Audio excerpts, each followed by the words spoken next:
Spring ball, spring recruiting. It's that time of the year.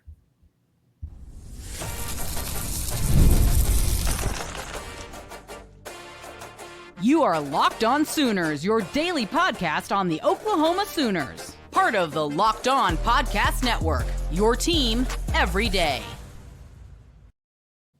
What's up, Sooner Nation? Welcome to Locked On Sooners, and thank you for making Locked On Sooners your first listen every single day. Shout out to all the everydayers out there. Today's episode is brought to you by FanDuel. Right now, new customers can get $200 in bonus bets when your first $5 bet wins. Visit FanDuel.com today. I'm John Williams. He's Jay Smith. We're going to talk about what Oklahoma did over the weekend to secure a tournament berth.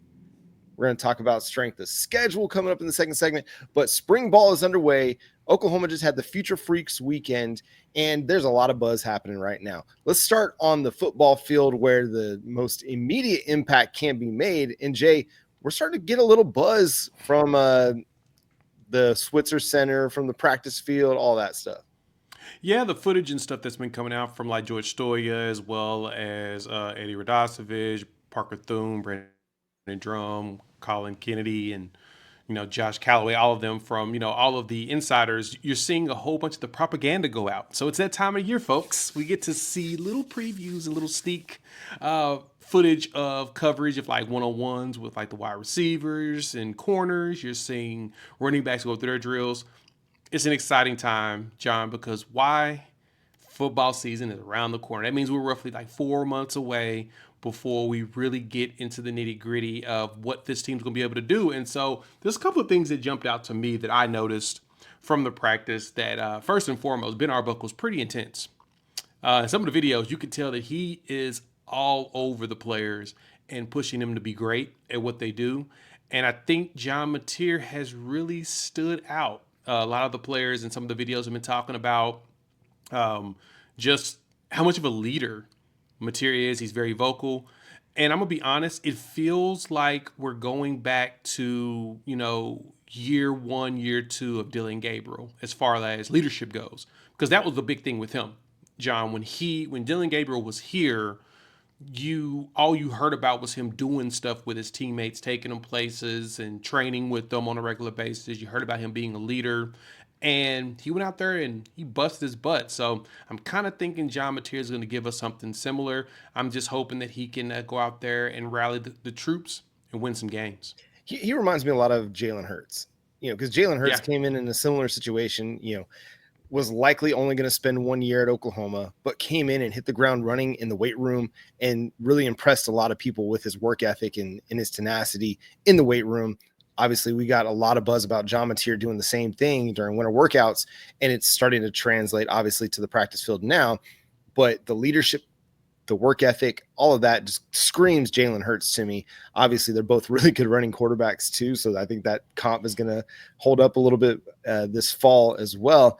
But you're going to need him to be everything for you. You got to have him be your leader on and off the field. He's going to have to be the big-time playmaker that he showed that he could be at Washington State, and even a little bit more efficient as a passer than he was in some games last year for the Cougars.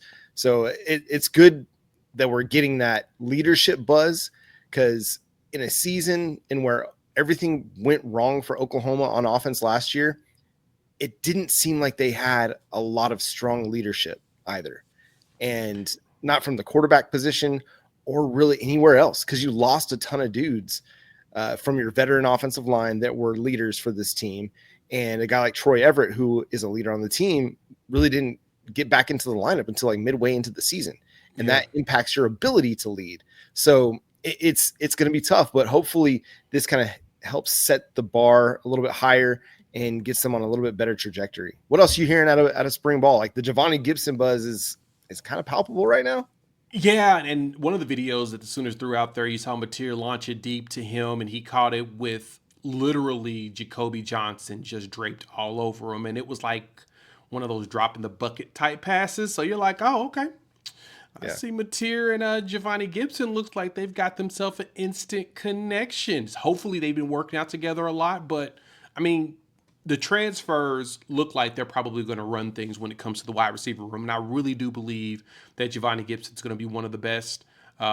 pickups that we have. I mean, at his frame, he's 6'2", 6'3". He's already 200 some pounds. He's already got the size, the speed, and you've seen him do some stuff. I mean, he did some stuff against Arkansas last year, playing at Arkansas Pine Bluff, like the University of Arkansas, like SEC Arkansas. Mm-hmm. He's putting up numbers against them. So I can totally see him stepping up and potentially snatching up that wide receiver 1 spot. I know that, we don't have everybody really practicing right now. Deion Burks, of course, is still, recovering fully or whatnot, but I know that he's practicing enough. So, but I think that Javonnie Gibson's probably going to be the one to jump out. I'm hoping we get some more out of the young guys too, but I bet Keontez Lewis is also a problem. He's also 6'2", so you've got a lot of dudes with nice size that you can expect to really show out. I hate to hear, that Jaden Gibson had, a little setback, but it sounds like it's nothing too serious. Sounds like he's possibly should be ready later in the summer, early fall practice, but they are scaling him back. But outside of that, man, Emmett Jones has done some really good stuff in trying to recover this wide receiver room after losing 6 guys. It feels like he may have done everything needed to make this room improve from last year, and then give the young wide receivers some guys to look up to and work with to make sure that they're honing their skills possibly a little bit faster, because it's a lot easier to show than it is to tell, right? And if you tell them and you show them, usually sticks a lot better. And I think Emmett Jones bringing in these veteran guys, it's going to help with that. So looks like Mateer's got some connections. Did you see, I know we was talking about the roster, how we had the roster updates and weights and everything, right? Did you notice that Gavin Sawchuk looked like he's put on some pounds? He looks like he's gotten a little bit bigger and a little bit stronger. I'm pretty excited to see what he's going to look like. Yeah, I need him to be healthy from the get-go. Like, if he's healthy, and really, honestly, for him, it's the offensive line. Because we've seen when the offensive line actually provides him a bit of a runway that he can get going and he can put up some big-time numbers. We saw back in the 2023 season, right? 6 straight games of 100 yards rushing. Huge. The dude is a very good running back. But to be a very good running back, you have to have good blocking up front. The running back, very few running backs can do it by themselves. There are some, but they're very few and far between. Agreed. All right, coming out of the big recruiting weekend, Future Freaks, Jay, what are you hearing? What's the buzz and the most important thing we need to know coming out of the weekend? So it sounds like Bo Bentley definitely enjoyed himself in it, and he has Oklahoma still pretty high on his list. That's the 4-star quarterback out of Salina, Texas, trying to add to that room and get a second QB to be able to build on some depth or whatnot. But there were some big players that came out of town, like 2 Georgia boys in Craig Dandridge as well as Jordan Edmonds. Both of them came out of town from Georgia, one from Milton, Georgia, the other one from Marietta. And it sounded like they thoroughly enjoyed their trip to Oklahoma, and that Oklahoma actually is moving up a little bit on the list. Same thing with 3-star defensive lineman Brandon Harris, 6'3", 270 already. Actually, I think he's a little bit bigger than that, but he's out of Jacksonville, Florida. And there was an article that popped up on my feed that it sounds like he's like, hey, Oklahoma's now jumped up on my list. They've proven themselves as a program that can probably get me right and get me going. Mm-hmm. But the list was really good. But there was one, we had a future cast that came out of it. It's going to be Everson Malaska, the little brother of Jocelyn Malaska, the current corner here at Oklahoma that transferred in from Utah. Sounds like that there's some confidence from Sam Spiegelman over there at Rivals that Sooners are going to win the local Bethany Corner services at Oklahoma. So, yeah, there was nothing but rave. Also, Drew Evers. We had a Evers sighting. If y'all remember, that's Nick Evers' younger brother. He's an offensive lineman, though. Big one, too. 6'4", 303 at a Flower Mound. Yeah. John, he liked his visit again, and it sounds like, yeah, Oklahoma might be moving up, even though they're battling big programs. Ohio State, Georgia, Bama, they got all the big programs going after Drew. Sounds like he's really enjoyed his trip to Oklahoma again. Well, he's always kind of raved about Bill Bedenbaugh, as most prospects do, right? They all see Bill Bedenbaugh from afar. They see the work that he's done with the offensive line. and they decide they want to be a part of that. We'll continue to discuss recruiting over the spring as the Oklahoma Sooners build their 2026 class, also begin looking towards the 2027 recruiting class as well. But coming up, we're going to talk strength of schedule because, Oklahoma's got the toughest one. We'll discuss coming up next here on Locked On Sooners. Get the supplies you need from the site made for skilled trades, Supply House. Whether you're plumbing, HVAC, or electrical work, Supply House is a reliable way to order products online. Their easy-to-use website is packed with helpful resources and the latest products to help you get the job done right. Plus, with a complete inventory of over 200,000 parts from 400 plus top brands, you'll find exactly what you need delivered fast from coast to coast. Need some help with an order? Supply House offers expert support and industry-leading service, so you'll always talk to a real person. And for trade pros looking for an extra edge, their free Trade Master program offers exclusive perks like a dedicated phone line, free shipping, and discounts on every order. Thousands of skilled professionals are already taking advantage. Now it's your turn. Join Trade Master program today at supplyhouse.com/TM. and start earning plumbing, HVAC, and electrical supplies with just a few clicks. Plus, use promo code S-H-5 for 5% off your first order. That's supplyhouse.com.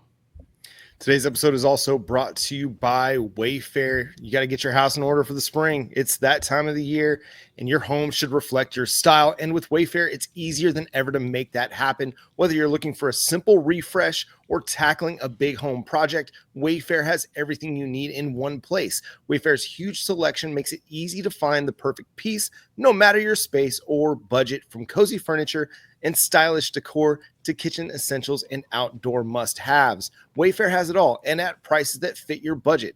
Finding the perfect piece, I was looking for a new rug to tie my living room together, and Wayfair had so many stylish options at great prices. My wife is always trying to find something, but she wants easy shopping and easy delivery as well. So you just go to wayfair.com and find something that's just your style today. That's WAYFAIR.com. Wayfair, every style, every home at wayfair.com.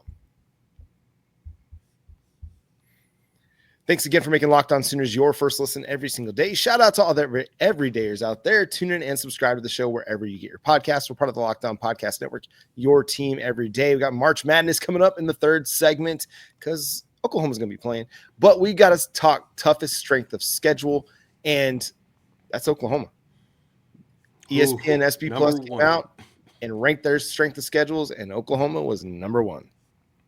Yep, and everybody else is just jumping on it. On threes, Andy Staples and Ari Wasserman also dropped their top 10 toughest schedules at Oklahoma. Of course, number one on the list, but it makes sense. You know, when we saw Bill Conley drop the SP Plus, he pointed out all the returning production and players to keep your eyes on and things of that nature. The big thing with that is that Oklahoma's got it tough. You know, we've got a lot of up-and-coming SEC schools on our schedule this year. The good thing, I'm going to be honest, John, the good thing for the Sooners is you still got a lot of young quarterbacks you're dealing with this year. So we're going to be hitting them on the uprise, whereas next season when things kind of switch up, good chance we don't have to deal with all of the big problem children like everybody else. We get a little bit of a break. But no, on a serious note, us in Florida up there very high with Arkansas right behind us. But Florida and Oklahoma having the toughest schedule is not a surprise either, right? You know, we've got Texas, you know, we've got Bama, LSU, which I think LSU is going to be really good this season. They're going to be a problem. Tennessee's getting a second year with Nico Yamaliava, so I think that's going to be a fun one to deal with. South Carolina's up and rising, and Lenore Sellers is already becoming a household name and a guy that everyone's saying that, you know, NIL-wise is that dude. So when I look at it, man, and then, of course, Michigan, you know, they're still a blue blood regardless of what people think, and they won a natty in the last 2 years. There's a lot of tough ones, but the good thing is, like I said, Oklahoma's dealing with more teams that are got younger quarterbacks. We've got first-year starters. We've got guys that may be in the program for a couple of years. We've got to see what they can be, but you don't have a lot of returning production at the quarterback position besides really Sellers, Nico, as well as Garrett Nussmeier. The rest are, you know, guys we can see what they're going to be. How you feeling about this schedule, this toughness that we're going to be dealing with? Well, I wanted to ask you this, actually. What's a team on the schedule do you think that is going to be better than what people might be projecting right now? Oh, man. I think the team that's probably going to be better than projected, it might be Alabama.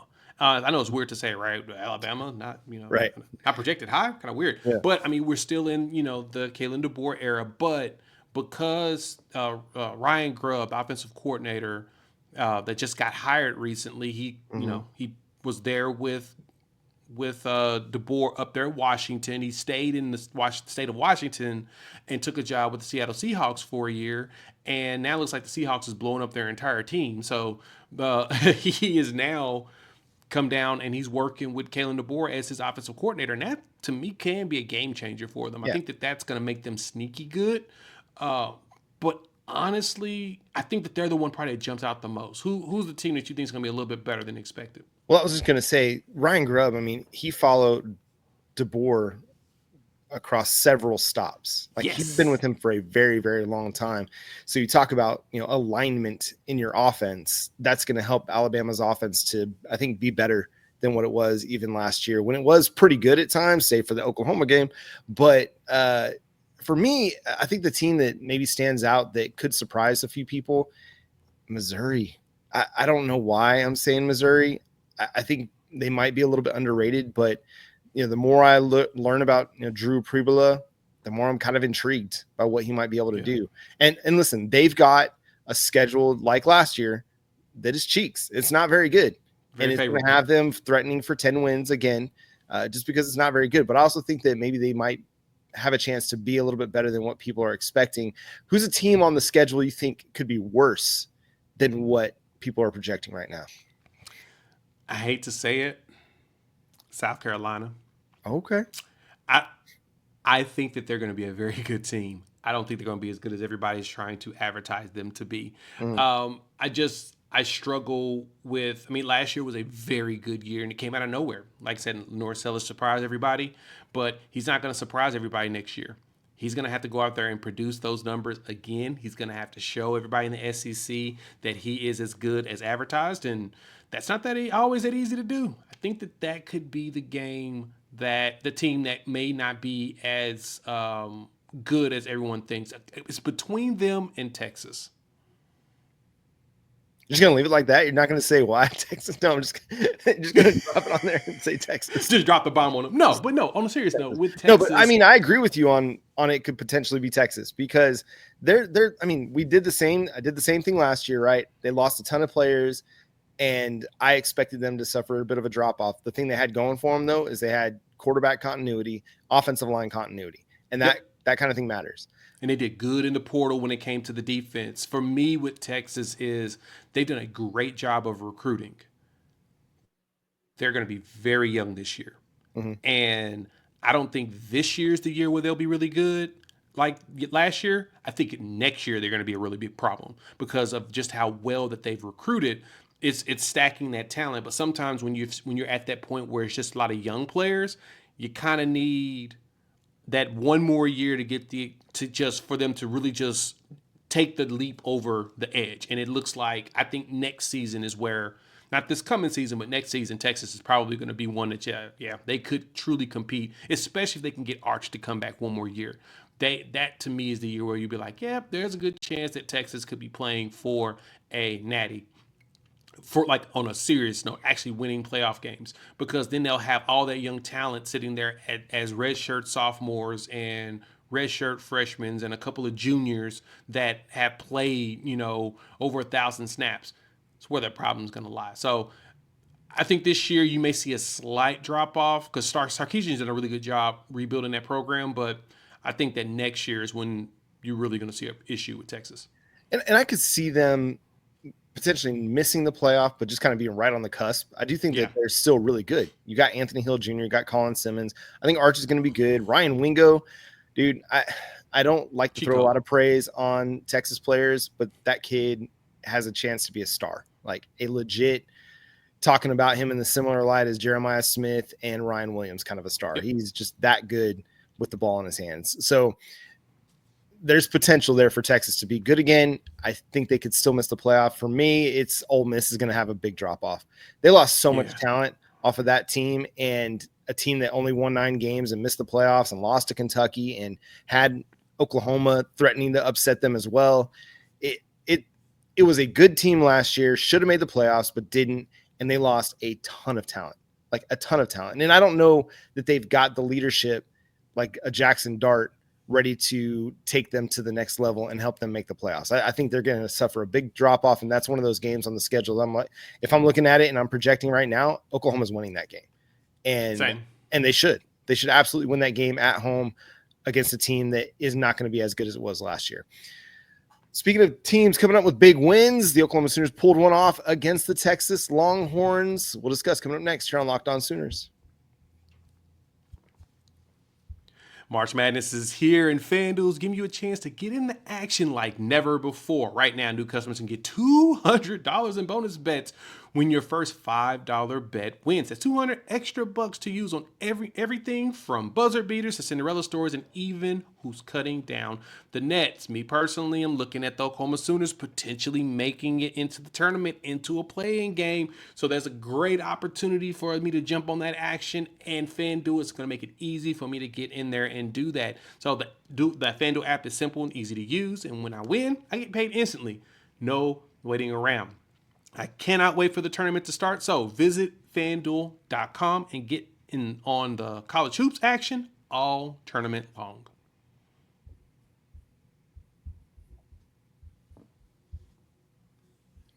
Thanks again for making Locked On Sooners your first listen every single day. Shout out to all the everydayers out there. Tune in and subscribe to the show wherever you get your podcasts. Are free and available on all podcast platforms and on YouTube, part of the Locked On Podcast Network, your team every day. The Oklahoma Sooners got a big win down in Austin, Texas against the Texas Longhorns, 76-72. We talked about some coaches that coached themselves off the hot seat in the 2024 college football season. Well, Porter Moser did the same thing over the last 2.5 weeks, helping Oklahoma go 3-2 in their final 5 games and getting a big win over Texas. This without Sam Godwin. This with Jeremiah Fears and Jalen Moore shooting a combined 4 for 21. But 6 Sooners were in double figures, led by Bryson Goodine. Jay, it was a complete team effort when your stars really didn't have their best days. The thing that you've been looking for from this team this entire season is get more games like this where, yes, Jeremiah Fears is going to be a lottery pick. Yeah, he's basically locked in for that. And he's going to have bad games because teams are going to throw everything at him like the kitchen sink in order to try to get him off his game. Well, him and Jalen Moore struggled, but everybody else picked up the slack. I mean, they were 0 for 7 from 3 in this game, but then everybody else was hitting threes. They had 8 for 17 from three-pointer outside of what Jalen Moore and Jeremiah Fears was able to put up. And so that's what you've been needing, John. We've been needing to see that in Porter Moser getting everybody else jumping off. But I mean, I guess the good thing for the Sooners is that Chicago State job is open right now. And that has been a running joke on the social medias over the last few weeks that, Chicago State job opens up and Porter Moser immediately runs for it. Well, he's making himself a nice little plea for the job because he gets into the tournament and he makes a small run. He may be like, look, I'm going to go ahead and take that job and let the Sooners go ahead and figure out the rest of it themselves. I don't know. Or he may come back another year. He may be given another year. But I'll say this. If we get more out of the reserves the way that we got in this game, I can't complain about Porter Moser as much. Well, here's the thing. We said in order to keep your job, you got to make the tournament. They're going to make the tournament. Yeah. ESPN upped their chances to make the tournament to 72% after the last week where they beat Missouri and they beat Texas. So I think they're going to be in. Whatever happens in the SEC tournament, I think is irrelevant. If they go win a game or two, I think it's going to help their seeding, but I don't think it's going to have them in or out of the tournament. I think they're in. Joe Lunardi of ESPN has them as one of their last 4 in. So to me, they're in. Yeah. I think the job that he did in this game where Jeremiah Fears and Jalen Moore didn't have their best nights. You got Glenn Taylor with 10 points, Luke Northweather with 10 points. Duke Miles came up big down the stretch. He had 11 points. He had a big and one late in the game to really separate Oklahoma from Texas and pull away, gave them a 70-66 lead, and the Sooners were able to close it out. And I think that's the important thing. Like late games, okay, you had the losses to Kentucky and Ole Miss, bummer. But you were battling back and forth in the last few minutes in those games. It wasn't like, you had a lead and you gave it up like at the LSU game. You showed to be a lot better over the last couple of weeks in late game situations. And you did that against Missouri. You held on. They tried to come back in that game, but you didn't let them. And then against Texas, you just kept them a little bit at arm's reach and never allowed them to get into a situation where it was a one possession ball game. You kept it 2 possessions over the final couple minutes and were able to get a big road win. Porter was able to get the Texas monkey off his back and, break that 0-for streak that he has against the Longhorns. And listen, I was as critical as anybody out here about Porter Moser. I wrote an article for Sooners Wire saying they needed to make a change 2.5 weeks ago if they wanted to salvage their tournament hopes. And they didn't. And Porter Moser's got this team playing really good basketball, fighting really hard. And again, when their best players weren't at their best, Oklahoma was still able to pick up a win. And I think shows you how good of a team they have, John. That's the thing that bothers me about this season. Why didn't we get more of that? Yeah, I don't know. What do we have to do in order to get more of just all-around ball play? I mean, this is what we saw in non-con. Like, literally in non-conference scheduling, this is what you saw. You saw Jeremiah Fears show out, but you also saw other players contribute. And then when Jeremiah was kind of down, you start to see everybody else elevate. And I just don't, I truly do not understand why we can't see more of this. Because that to me is I think that's where Porter Moser's strength more so is in his coaching, is that he's been able to get a lot out of the rest of the roster. Like Goodine, he had 14 how many games did he have this season? He's had let me see, 1, 2, 3, 4, 5, 6, 7 games this season in double figures. He had that 24-point breakout against Texas A&M, 34-point breakout. Actually, both games against Texas A&M. It seems like Texas A&M is the team that he enjoys, balling against. Yeah. But that's what we needed more of, right? And of course, the Kentucky game was a close game, which is what you hope for. And then he shows out against Texas. It's just, you need more of that, more consistency, more push, more plays drawn to get players like him open and going. That helps out, but I think some of the thing that I saw, especially in that 5-game stretch where they went 0-5 and they played 4 ranked teams and then they lost to LSU in the middle of that. I just think you saw a team that was unsure of itself and lacked confidence. And when that happens and nobody's wanting to pull the trigger, it creates a struggle. Like everybody's waiting for somebody else to make a play, right?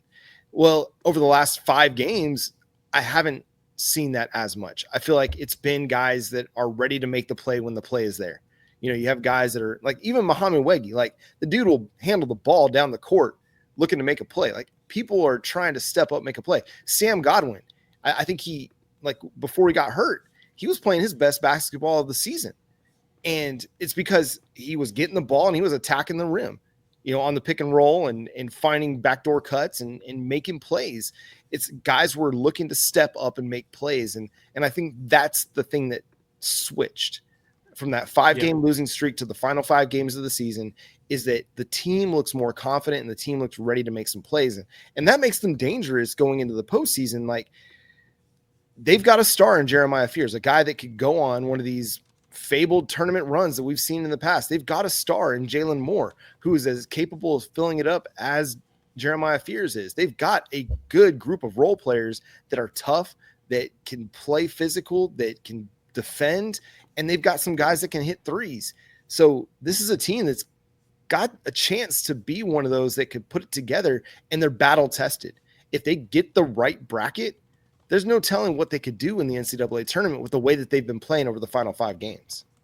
Yeah, there's a really good chance that they could sneak a win. I don't know about 2 because there'll be a 12 seed, and so it's going to be a little bit of a challenge in that bracket to make their way down. I think right now they're slated to potentially play against Ohio State at for the 12th spot. Plant the flag. Plant the flag one more time, guys. Let's see if we can do that. That's right. You win that game, you get Arizona and Seattle. Big yikes. Big yikes. But the ladies, they're going to host, region, Mm-hmm. regional, which is going to be amazing.